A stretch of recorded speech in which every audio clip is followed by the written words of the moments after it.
Okay, I'm going to quickly take you through my research. The topic is the effect of PBL on middle school student achievement and attitude towards science.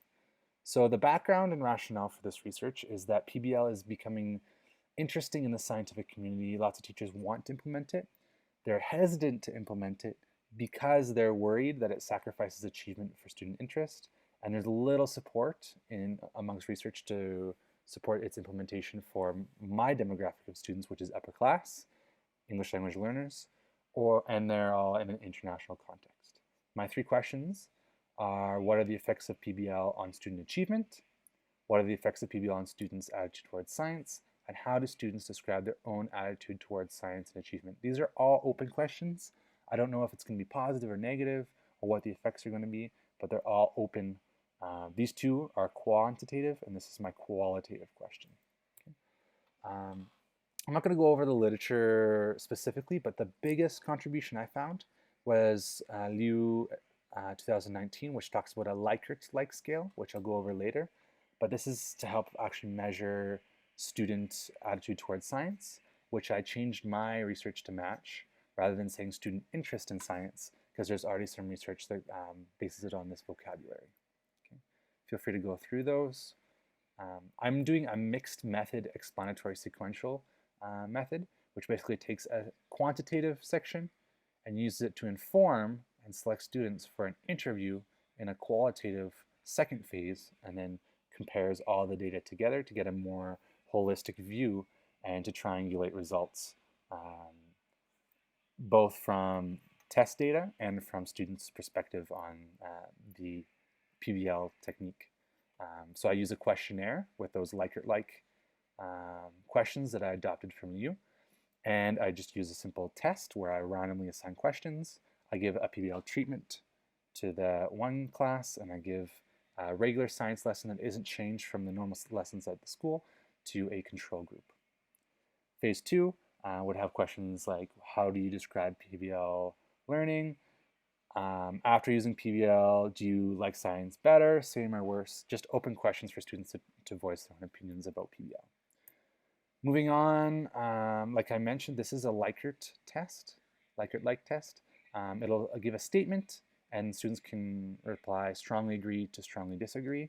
And if the question's positive, like this one, I'm interested in pursuing a career that has to do with science, then strongly agree has more points. Whereas if the question is negative, strongly agree has less points, because if students strongly agree that they find it hard to learn science, that's indicating that they have a lower attitude towards science. Okay? The achievement test is fairly simple: randomly assigned questions from low, medium, and high difficulties, and interview questions in Spanish or English. And then I would get one of my colleagues who's fluent in Spanish to help me interpret the results.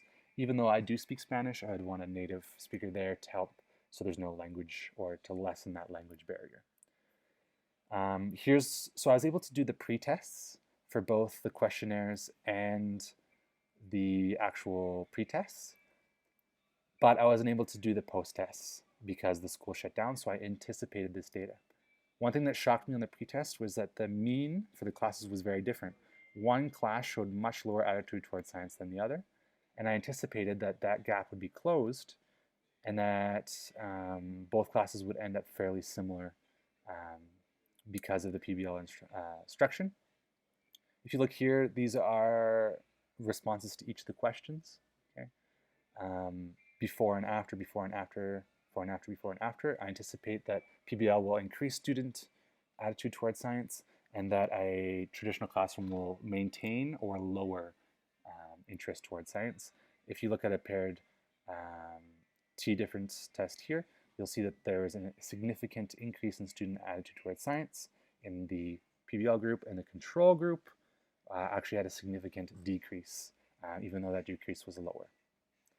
For the test, I anticipated that both classes would have the same, or relatively same, increase due to PBL and traditional science. As you can see from the t-test here, that there was significant increase for both groups. But there wasn't more for PBL, which is important when we get to our research later. Interview questions I was not able to do, but I had attached an open question to the pre-questionnaire tests for the students, and here's some of their responses. The low students are 2 standard deviations below the mean for student attitude towards science, and the high students are 2 standard deviations above. And you can see that even the low students enjoy science, but they don't like science in general. So they like the class, but they have a negative idea about science in general, whereas the positive students are actually interested in pursuing a career or doing something in real life with science, which is interesting finds. I would really like to do these interview questions. Central question 1, we found that the students' learning was similar in the PBL and instruction, in the regular science instruction. Student attitude towards science, that PBL increased it more than the standard science lesson. And then I wasn't able to answer very well question 3 because that one is much more difficult to anticipate data, it being qualitative. These anticipated results match all of the literature that I found. It backs up the Likert-Likes scale usage and attitude towards science. It's a little bit different than Mungen and Louis because these are studying underachieving students, but this research provides more support for PBL usage in other demographics like ELL students and high socioeconomic students. Okay? I want to share these results on May 14th at the Wonder Fair, which is a science fair that we have. It probably won't happen, but I'm hoping I can actually implement this by the end of the year and change my anticipated results to real results and share it with my science teacher community.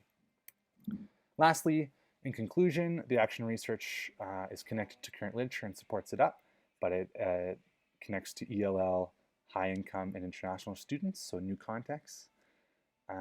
Student achievement is similar in both the PBL and regular instruction.